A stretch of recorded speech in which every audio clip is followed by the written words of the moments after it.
Saudara-saudari terkasih, selamat datang kembali bersama saya, Romo Irfantinus Tarigan. Permenungan kita hari ini akan diambil dari Matius 26 ayat 14 sampai 25. Kemudian pergilah seorang dari ke-12 murid itu yang bernama Yudas Iskariot kepada imam-imam kepala. Ia berkata, "Apa yang hendak kamu berikan kepadaku, supaya aku menyerahkan dia kepadamu?" Mereka membayar 30 uang perak kepadanya. Dan mulai saat itu, ia mencari kesempatan yang baik untuk menyerahkan Yesus. Pada hari pertama dari hari raya roti tidak beragi, datanglah murid-murid Yesus kepadanya dan berkata, "Di mana engkau kehendaki kami mempersiapkan perjamuan Paskah bagimu?" Jawab Yesus, "Pergilah ke kota kepada si Anu dan katakan kepadanya, pesan guru, waktuku hampir tiba. Di dalam rumahmu lah aku mau merayakan Paskah bersama-sama dengan murid-muridku." Lalu murid-muridnya melakukan seperti yang ditugaskan Yesus kepada mereka dan mempersiapkan Paskah. Setelah hari malam, Yesus duduk makan bersama-sama dengan ke-12 murid itu. Dan ketika mereka sedang makan, ia berkata, "Aku berkata kepadamu, sesungguhnya seorang di antara kamu akan menyerahkan aku." Dan dengan hati yang sangat sedih berkatalah mereka seorang demi seorang kepadanya, "Bukan aku, ya Tuhan." Ia menjawab, "Dia yang bersama-sama dengan aku mencelupkan tangannya ke dalam pinggan ini, dialah yang akan menyerahkan aku. Anak manusia memang akan pergi sesuai dengan yang ada tertulis tentang dia. Akan tetapi celakalah orang yang olehnya anak manusia itu diserahkan. Adalah lebih baik bagi orang itu sekiranya ia tidak dilahirkan." Yudas yang hendak menyerahkan dia itu menjawab katanya, "Bukan aku, ya Rabi." Kata Yesus kepadanya, "Engkau telah mengatakannya." Demikianlah sabda Tuhan. Para pencinta Tuhan yang terkasih, hari-hari terakhir Yesus sudah mendekat, dan bahaya di depan mata sudah semakin jelas. Tanda penyerahan dan persembahan diri di ambang pintu. Tidak ada kasih yang lebih besar daripada kasih seorang yang memberikan nyawanya untuk sahabat-sahabatnya. Itulah yang akan terjadi segera melalui dan dalam penyalipan itu. Kasihan Judas, kasihan saudara kita ini. Dia telah menutup hatinya. Entah apa yang dia pikirkan, sehingga sampai hati mengkhianati teman dan gurunya. Entah apa yang dia rencanakan dengan tindakan menjual gurunya itu. Entahlah, kasihan Judas. Tetapi dia, Judas, juga saudaraku, juga saudara Anda. Saudara-saudari, Don Primo Mazzolari yang hidup dari tahun 1890 sampai dengan 1959, seorang imam diosesan Kuskupan Cremona, Italia Utara, yang sedang dalam proses beatifikasi saat ini, dalam khotbahnya pada Kamis Putih pada tahun 1958 mengatakan demikian. Judas yang malang, entah apa yang melintas di benaknya, aku tidak tahu. Judas adalah orang yang paling tak bisa kita mengerti dari sekian banyak orang yang hadir dalam jalan salib Tuhan. Saya juga tidak akan mencoba menjelaskan siapa Judas, kata Don Primo.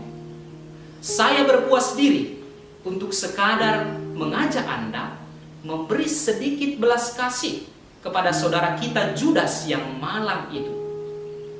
Anda sekalian janganlah malu untuk menerima Judas sebagai saudara.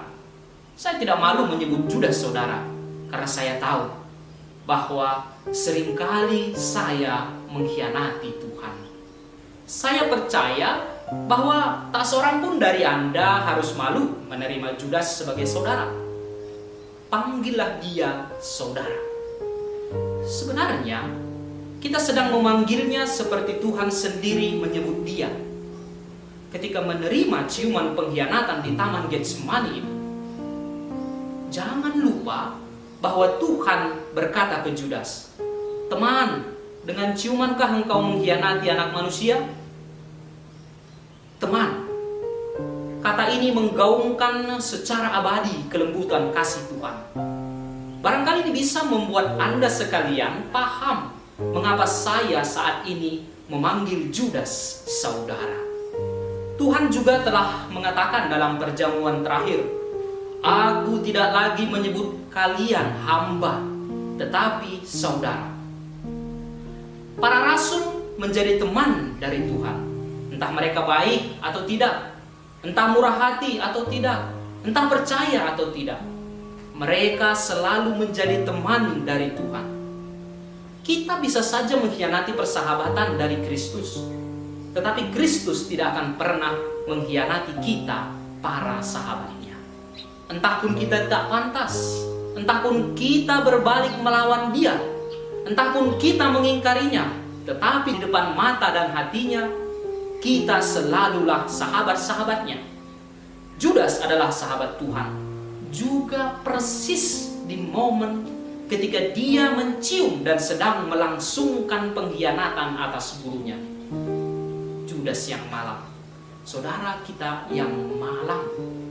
Dosa terbesarnya bukanlah karena dia menjual Tuhan, tetapi pada keputusasaannya itu. Petrus juga mengingkari sang guru, tetapi kemudian ketika guru memandangnya, Petrus menangis dan Yesus mengembalikan dia ke posisinya menjadi wakilnya. Semua rasul lain juga meninggalkan Tuhan dan semuanya kembali. Kristus mengampuni mereka semua dan kembali mempercayai mereka seperti sedia kala. Apakah Anda pikir tidak ada tempat juga untuk Judas kalau dia ingin kembali? Jika saja misalnya dia berdiri di bawah kaki salib, jika saja dia melihat paling tidak sebuah sudut salib itu, atau melihat di satu kelokan jalan salib itu, jika saja demikian itu, keselamatan juga akan sampai pada Judas. Saudara-saudari, saya tak mampu untuk tidak berpikir bahwa Allah juga berbelas kasih kepada Judas. Sulit saya memikirkan bahwa pelukan kasih dan panggilan teman yang diucapkan Tuhan kepada Judas ketika Judas sedang memberikan ciuman pengkhianatan itu tidak membuka hatinya yang kering.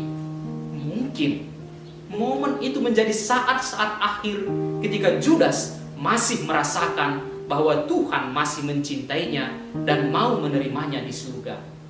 Mungkin saja dia menjadi rasul yang pertama sekali masuk surga bersama dengan dua penjahat itu. Ya, sebuah kemurahan yang kelihatannya tidak menunjukkan kemuliaan anak Allah. Demikian jika dari sudut pandang setan. Tetapi sebaliknya, begitulah kebesaran kerahiman Tuhan. Teman-teman dalam Kristus, Don Primo Mazzolari mengatakan bahwa memang sulit memahami pengkhianatan Judas. Tetapi jangan lupa bahwa Injil mengatakan kalau setan si jahat itu merasuki dia.